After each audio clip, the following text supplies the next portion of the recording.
หนึ่งเข้าโอ้ยเอาสบายดีย้ำค่ำย้ำแรง ไปดี มียังคือได้ยาวเท่าไหร่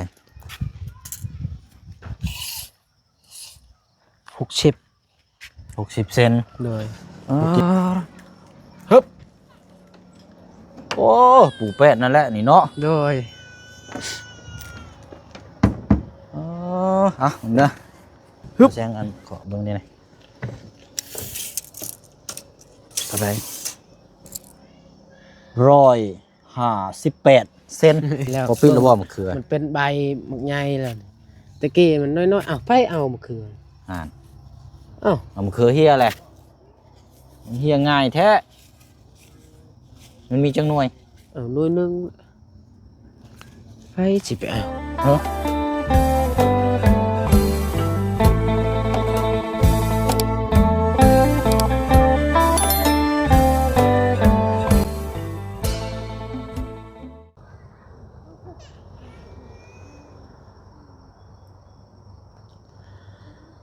พี่น้องเนาะตัดภาพเปิดกล้องมาอยู่เคสของทางอาเจืองแล้วก็ทางน้องหางอีกเนาะพร้อมกับรูปร่างบ้านเนาะเริ่มเป็นขันเริ่มเป็นตอนเริ่มสีย่างขึ้นได้แล้วพี่น้อยเนาะเริ่มเป็นรูปเป็นร่างเริ่มโอ้ยเริ่มเกี่ยงก้อยแล้วบัดนี้พี่น้อยเนาะเอากะมาพบมาเจอกันอีกคือเก่าเด้อพี่น้องเนาะเปิดภาพเปิดกล้องมาพี่น้องเนาะกะมีข่าวเนาะมีข่าวมาแจ้งเพิ่มเติมน้ำอีกเนาะสำหรับเคสของทางเจืองและกับทางน้องหางเนาะพี่น้องเนาะพอดีว่ามีทางพ่ออยู่ทางฝั่งไทยเนาะพี่น้องเนาะทางพ่อกับแม่เพิ่นนี่ก็หน้าเพิ่นพี่น้องเนาะเพิ่นได้ฝากเงินมาให้ทางผู้เชี่ยวนี่ซื้อตู้เสื้อผ้าหน้าแพรให้ทางน้องไส้พ่อพี่น้องเนาะตามที่ผู้เชี่ยวจำได้เนาะว่าก็นานแล้วพี่น้องน้องไส้อยู่บ้านอะไรน้อยนี่แหละพี่น้องเนาะมามื้อนี้เนาะทางพ่อกับแม่เพิ่นให้ทางผู้เชี่ยวมาถามเรื่องงบสำหรับทางหลังคาเนาะหรือว่าสังกะสีอนุซิ่งเนาะว่าสิเท่าไรประสันเนาะพี่น้องเนาะมื้อนี้น่าจะบ่ทันแล้วพี่น้องเนาะมีแต่ว่าเฮามาแจ้งพี่แจ้งน้องนํกันพอหามฮู้นํกันก่อนเนาะทางพ่อกับแม่เพิ่นสิซอยตัวนี้พี่น้องเนาะแต่ว่าเดี๋ยวฮู้ราคาเดี๋ยวบ่เซ็นสิแจ้งทางพ่อกับแม่เพิ่นอีกรอบนึงเนาะพี่น้องเนาะถือว่าเป็นข่าวดีเนาะพี่น้องเนาะสำหรับทางอาเจียงและทางน้องหังเนาะกับทักทายสบายดีและสวัสดีพ่อแม่พี่น้องเบิดสุขุสุคนเด้อพี่น้องเนาะพบเจอกันอีกคือเก่าคือเดิมเนาะบรรยากาศมื้อนี้โอ้ยหนาวลมมื้อนี้พี่น้องเนาะหนาวลมเย็นเอากะพาทางอาเจืองพี่น้องเนาะพาทางอาเจืองบุกเขตชนบทแต่ว่าไปมันค่ำแล้วพี่น้องเนาะก็ได้กลับออกมาอีกก่อนเอาเป็นรอบหน้ารอบในก่อนเนาะจังว่าจังคุยน้ำกันอีกทีนึงเนาะพี่น้องเนาะไปกะอันนี้แน่คำแน่จังน้อยมันนี่กันเนาะเอาเดี๋ยวเราเบิ่งตัวจริงน้ำกันเนาะพี่น้องเนาะรอทางสร้างมาเพื่อนพี่น้องอันนี้ก็เดี๋ยวให้ทางสร้างเพิ่นวัดเบิ่งก่อนหลังคงหลังคาว่ากว้างยาวสำไรแหละทางบ่เชิงสิไปให้ทางห้านเพิ่นคิดไล่คำนวณว่าราคาเท่าไหร่เนาะเดี๋ยวแจ้งทางพ่อกับแม่เพิ่นอีกรอบนึงเนาะแต่ว่ามื้อนี้ทางสร้างเพิ่นกลับมื้อแล้วพี่น้องเนาะเดี๋ยวเอาไปเบิ่งหน้างานน้ำกันก่อนบัดนี้เนาะโอ้งามพี่น้องเนาะโอ้ยอันว่าคนนี่ก็ปล่อยลอยอยู่ได้นี่พี่น้องเนาะทาลิปสติกป้าโตเป็นหยังได้บานทางน่ะหนึ่งเข้าโอ้ยเอาสบายดีย้ำค่ำย้ำแรง ไปดี เป็นหยังคือได้เบมาอ่ะนะโอ้ยเอาหากมาน้ำกันกินนี่เนาะทางเจืองกันนี่แหละพี่น้อยกลับเข้ามาบัดพบเจออันนี้บาดนี่เนาะ โดย เป็นลูกติงทางบ่บุญสารวัตรได้นี่เนาะ 1 2 3 4 5 6 จากลูกละ 7 8 9 10 11 12 13 14 15 16 17 18 19 20 ซาว 22กับลูกติ่งใหญ่ เอาเดี๋ยวลองเบิ่งคันมันบ่พอกับจังว่าจังคุยน้ำกันอีกเท่านึงเนาะ โดย แต่ว่ามัดหนึ่งนี่มี10บ่ แม่น 2 4 6 8 10เป็น2กับตัวใหญ่นี่เนาะ โดย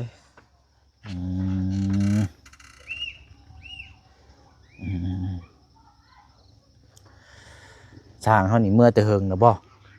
ชักแล้ว มานํกันเนาะ โดย เออเอาคอนแท้นี่เนาะของน้ำมาสาดลงใส่เป็นหยังล่ะ บ่ให้มันไหม้หมด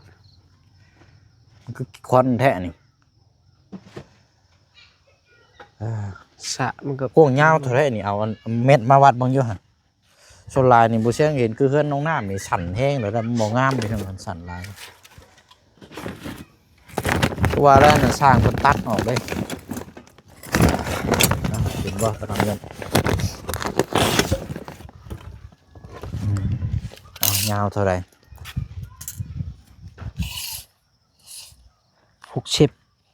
60 เซน โดย 60 เซนกับเพื่อเฮาใส่หมู่ขึ้นไปนี่เนาะ โดย ทางเทิงอีกประมาณ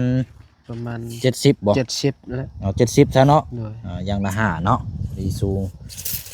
เพราะว่าคือเฮือนน้องน้ำน่ะทางสร้างน่ะเพิ่นตัดเอารถโอ้ยจังได๋มันเตี้ยโพดเท่าไรตัวนี้ เม็ด10บ่ เม็ด เม็ด 10 17 เม็ด17 เซน โดย อืมแล้วจังเอาสีมาทาอีกรอบนึงเนาะ โดย ปักขึ้นไปเบิ่งตรงเฮือนก่อนจังน้อยเนาะ โดย แล้วเราจะมาต่อทางบ่บุญเพิ่นซื้อนางมาจีอีกพี่น้องโอ้เย็นแท้มื้อนี้เนาะ แล้วได้เบิ่งนี่ ไสห่านโอ้ผู้ใส่ใช้ขึ้นทางไหนเฮา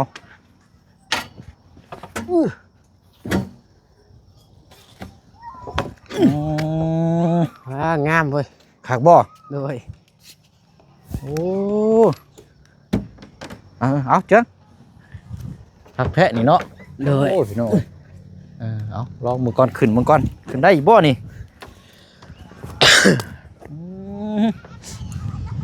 ใช่ปุ๊บกูตาย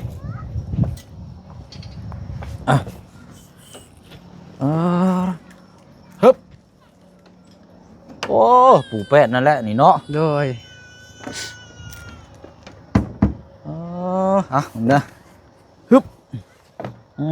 หมุนมาพี่ก่อนมองนี่แหละพี่น้อยเนาะคือบ่หันบ่แซงอันขอเบิ่งนี่หน่อยเท่าไหร่158 เซน 158พอดีแล้วนี่ย่างบันไดขึ้นมานี้ โดย นี่ก็สิใส่ลูกติ้งโค้งมานี่หลังคาก็ให้บิดตัวนี้ได้พอดีพี่น้อยตัวนี้มันกว้างเท่าไหร่ตัวนี้เราว่าเม็ดนึงแล้วเนาะ โดย เห็นว่าเจือ แม่น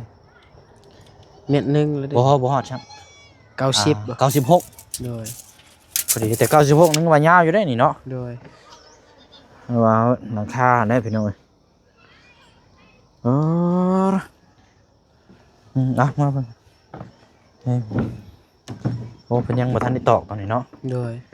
จับใจซื่อโอ้แสดงว่ามื้อนี้นี่กบไม้นี่ยากได้นี่เนาะ โดย ตามเบิ่งนี่เพราะว่า เรืออยู่ไม่เป็น แป้นบ่ โดยเรือพื้นในพื้นประมาณยัง13แผ่น โดย13 แผ่น โดย ตัวนี้เฮาใส่ไปครึ่งหนึงแล้วเนาะ โดย โอ้แสดงว่านั้นได้ซะพันเดือก็คือทางบ่เชียงเว้าแท้สิเอาใส่เป็นลมเลย โดย ให้ทางสร้างเพิ่นกบเป็นลมเลยพอเป็นลมนี่ใส่หลายแผ่นได้คันว่ามันเดือหลายนะ โดย เป็นลมก็สิประมาณ 4บ่ 1 2 3 4 5 แผ่น6 แผ่น7 แผ่น โดย หลายได้อด่าเอ้ยมันใส่เบิดทุงหน้าบ่เลยเด้ โดย คุณนำเด้นี่1 2 3 4 5 4ล้านเป็น8 แผ่น โดย 7 แผ่นรุ่นเบิ่งน้ำกันเนาะจังใส่สร้างมันนี่กบไม้นี่อยากยากไงจังน้อยพี่น้องเนาะไปแป้นก็ได้ปูได้ซ้ำนี้แน่นแล้วบาดนี้เนาะ โดย โอ้คักเอาเสียงจับก็ได้เบิ่งครับกล้องใหม่ครับมันจังมืดต้องทดสอบเบิ่งอยู่อันนี้เป็นยังบ่ทันได้ตอกแล้วนี่พี่น้อง เบิ่งนี่แป้นขาวงามแท้ มันเปลี่ยนสีกันเด้เปลี่ยน สลับ สี เนาะ โดยคัก อืมก็เนี่ยประมาณเจ้ายืนอยู่หันก็สิใช้ลูกติ้ง โดย ลูกติ้งใหญ่นี่ตัวหนึง โดย 2ตัวนี่ก็สินี่แหละพี่น้องโค้งบัดนี้ระเบียงนะระเบียงใหญ่บ่ละห้อง โดย ตัวนี้นี่ปิดเลยตัวนี้ใส่หน้าต่าง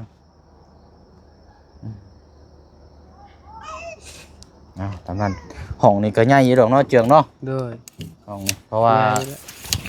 มันเท่าไหร่ 3 เมตรพุ่นเนาะ โดย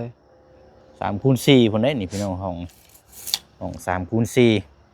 ก็ถือว่าใหญ่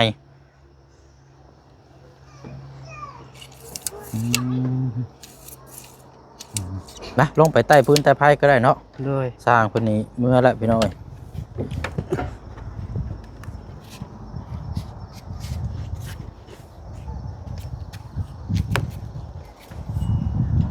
โอ้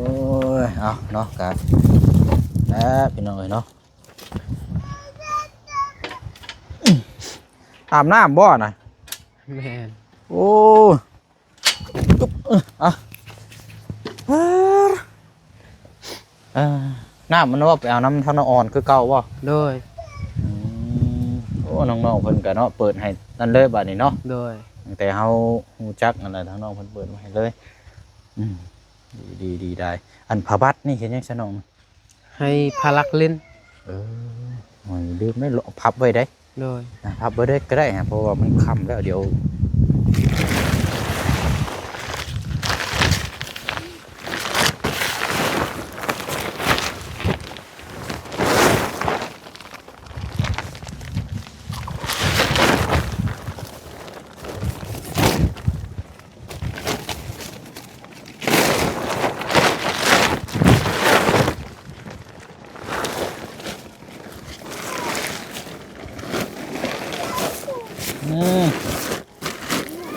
เป็นหนาวเด้ แล้วอาบเราน้ำมันเราจมแล้วบัดนี้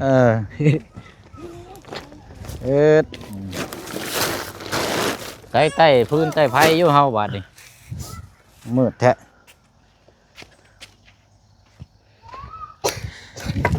ยืมชายช้าง อ๋อเอา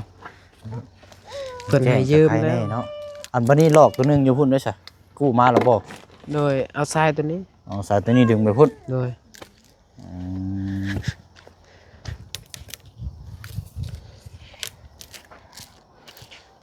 นะเดี๋ยวอยู่มุมนั่นนะบ่ใส่ก็ได้มั่งล่ะ บ่ยันมันเสียแปลน ฮะ ยันมันเสียแปลน โอ้แม่นแล้วเนาะโอเค คันเฮาบ่ใช้มันก็มืดแล้วอีก มันเปิดพวกไม้ทั้งอย่างเฮาได้เนาะ โดย นะเดี๋ยวบืนจังกู้เอาไว้เนาะ โดยใส่แล้วเห็นแจ้งมันก็ไข่เด้ ไม้แป้นเฮานี่เนาะ โดย อยู่ไว้นะ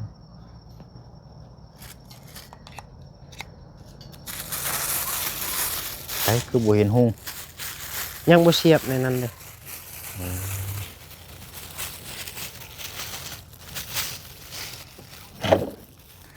แป้นเฮาเนาะโอ้บ่เรือนี่ก็คักแล้วเป็นเอาเฮ็ดเป็นลมเลยใช้ไปเสียบเบิ่งอยู่หั่นไม้นำกันใส่นี่สร้างนี่สินักเรื่องแป้นและเป็นกบเนาะเบิ่งเพราะว่ากบแป้นนี่ยาก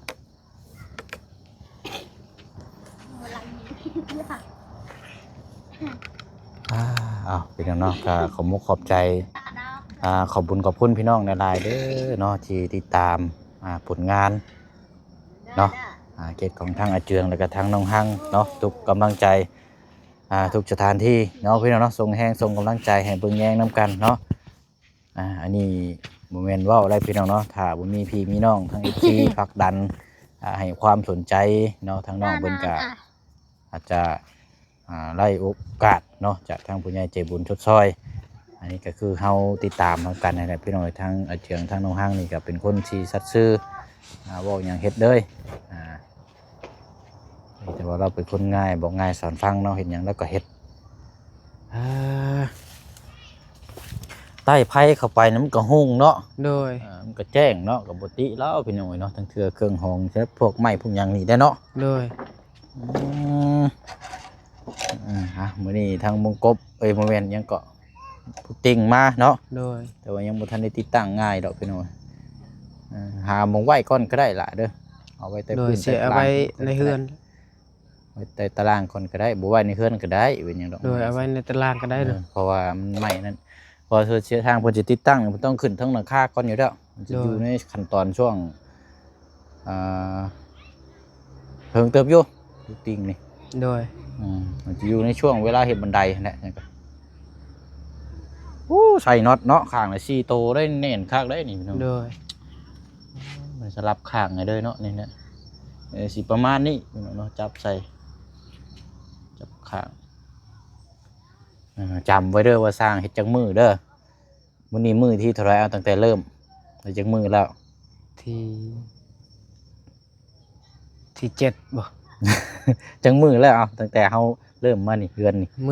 มือสร้างมาเฮ็ดมือวันค้านเรามายกเสาแต่มือตั้งแต่แรกเขามาเฮ็ดนี่วันจันทร์ แม่นบ่ บ่แม่น เว้ย มือยกในวันพุธ วัน มือย พุ ก ธ มือยกวันพุธ มือคุมนั่นวันอังคารนี่เขาขุดอันนี้เด้ โดย ขุดดุมแทกวัดคุมกว้างยาวนะ วันค้านบ่ วันอังคาร บ่แม่นวันพุธ วันพุธน่ะมือตั้งเสาตัวนี้ โดยช่องมื้อนี้วันหยัง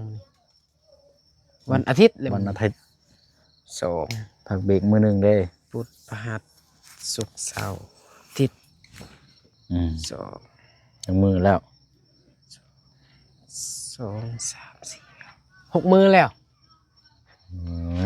เอ้ามื้อนี้วันอาทิตย์เด้อ 6 มื้อเนาะ โดย 6 มื้อแต่ว่าเมื่อวานนี่เพิ่นบ่ได้เฮ็ด โดย ลบมาไปซะเนาะเหลือ5 มื้อเนาะ โดย เมื่อวานนี่บ่ได้เฮ็ดเด้ส่งอันนี้ โดย เด้ 5 มื้อ 5 มื้อเด้เอาเป็นว่าเฮาติดตามนี่คือ5 มื้อเนาะ โดย ที่เฮ็ดจริงจังแท้ๆมื้อที่6นี่เฮาตัดออกไปซะเพราะว่าบ่ได้เฮ็ดเอาอันนั้นก็ดุนน้ำกันเนาะอันนี้ก็ขึ้นอยู่กับงบเนาะทางสร้างเพิ่นนี่บ่ยากหรอกพี่น้องทางสร้างนี่เพิ่นใช้โจทย์อยู่แล้วเพิ่นเฮ็ดไวอยู่แล้วแต่ขึ้นกับงบอันนี้เพิ่นเฮ็ดชะลอนี่คือย่านงบเนาะย่านงบมาบ่ทวงบ่ทันนะพี่น้องอันนี้แต่ว่าสร้างเพิ่นทำฮู้ว่างบพอครบแล้วนี่เพิ่นเด้งให้อยู่แล้วนี่น่ะนี่เพิ่นเฮ็ดรองบก็คือเฮ็ดไปเรื่อยๆเพิ่นก็มีเวียกเพิ่นนำแน่ทั้งอื่นนะเป็นจังไดเนาะสวนผักสวนหญ้าเฮา โดย นั่งมาเบิ่งทางนี้ก่อนเนาะโอ้ยอุ่นแล้วพี่น้องมะเขือใหญ่แล้วบ่ ใหญ่แล้ว พอปิดแล้วบ่มะเขือ มันเป็นใบหมักใหญ่แล้วตะกี้มันน้อยๆอ้าวไปเอามะเขือ อ่าน อ้าว เอามะเขือเฮียแหละมันเฮียง่ายแท้มันมีจังหน่วย เอาหน่วยหนึงไปสิไปเอา มีบ่ขอนมันน่ะ เอ้ากินนี่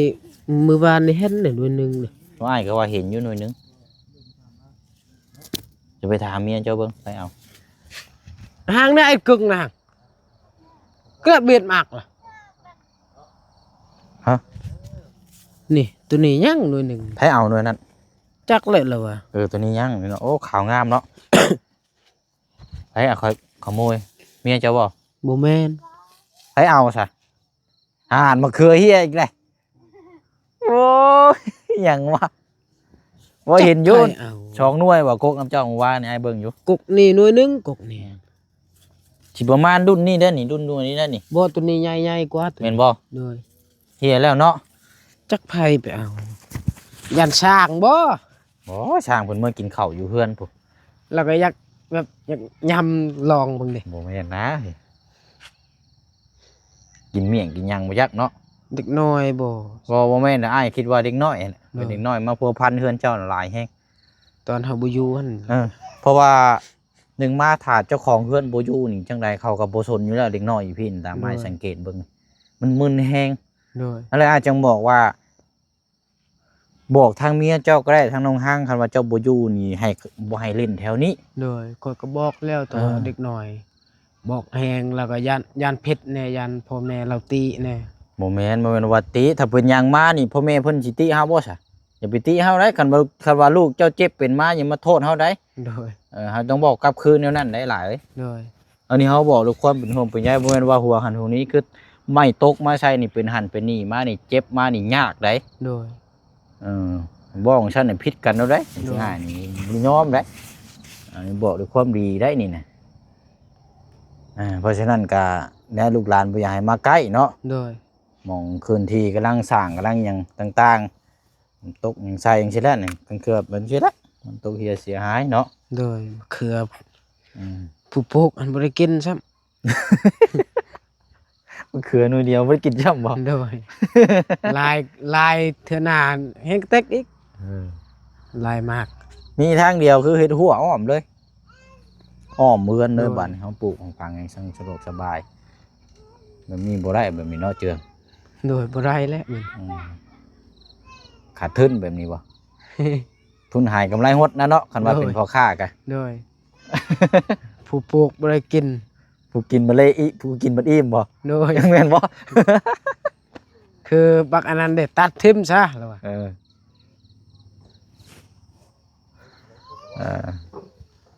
โอ้ยมันหนึ่งเข้าเนาะ โดย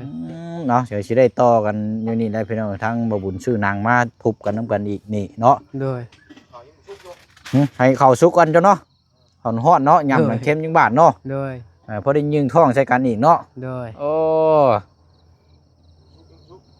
อืม ไปจะไปจัดแจงเพนละเอาตัวนั้นไว้ในก็ได้ละไม่พอได้มานั่งนี่ละติ้ง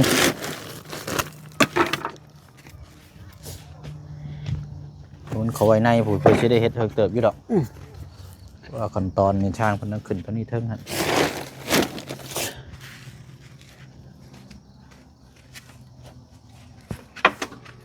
เอายูนเข้าไปในพุ่นละ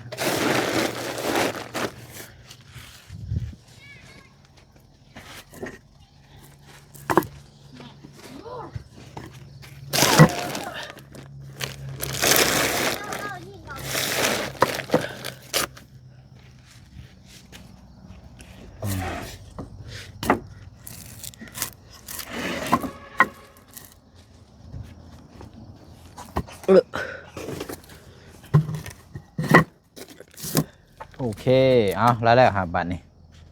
หมดละจังอะไรน้ำกันอีกเนาะสำหรับมื้อนี้เฮาได้เห็นความคืบหน้าน้ำกันกับประมาณนี้พี่น้องเนาะเดี๋ยวจังมาต่อมาพูดมาคุยน้ำกันอีกทีนึงเนาะ โดย ไปเนาะเอาอยู่ดีมีแห้งน้องละเนาะ โดยสบายดี ไปเดี๋ยวจังมาที่นี่แหละพี่น้องเบิ่งคุ้มกองพื้นกองไฟก่อนเนาะอากาศเย็นๆไปเอาละพี่น้องเนาะมีอย่างเพิ่มเติมเดี๋ยวมาแจ้งพี่แจ้งน้องน้ำกันอีกเนาะมื้อนี้ทางสร้างเพิ่นเดินทางเมื่อแล้วพี่น้องเพราะว่าเฮามาค่ำเดี๋ยวใช้ทางสร้างเพิ่นวัดเบิ่งแล้วก็ค่าประมาณเท่าไหร่นะพี่น้องเนาะราคาสิอันนี้เนาะว่าจังไดก็จังติดตามเบิ่งน้ำกันแล้วพี่น้องเนาะเฮาเฮ็ดเวียกไปตามขั้นตอนพี่น้องเนาะถ้าเฮาสิเว้าไว้แล้วว่าเอ้าโอเคเท่านั้นเท่านี้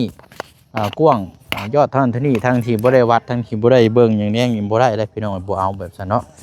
เว้ามโนเองบ่ได้เพราะฉะนั้นเฮาใจเย็นๆนะเฮ็ดไปตามขั้นตอนช้าก็อย่ามันแต่ว่าให้มันชัวร์เนาะแต่ว่าบางเทื่อก็ช้าก็ผิดคือกันได้พี่น้องเนาะแต่ว่าหากเฮ็ดจังไดเนาะเฮาเฮ็ดเวียกไปแบบนี้เฮาเฮ็ดไปตามสเต็ปตามที่บุคลิกของเฮาเนาะสไตล์ไผสไตล์มันคันสิเว้าก็เนาะตามนั้นแหละพี่น้องเนาะมีอย่างจังใดเดี๋ยวมาพูดมาคุยกับพร้อมแจ้งพี่แจ้งน้องน้ำกันอีกรอบนึงเนาะให้ชัดเจนมื้อนี้หามฮู้น้ำกันพอคร่าวๆก่อนเอาพี่น้องเนาะเบิ่งชมกันนี่แหละพี่น้องเนาะไปเนาะค่ำมืดแล้วลาพี่และน้องไปก่อนบ๊ายบายเด้อพี่น้องเด้อเนาะสบายดีพี่น้องเนาะ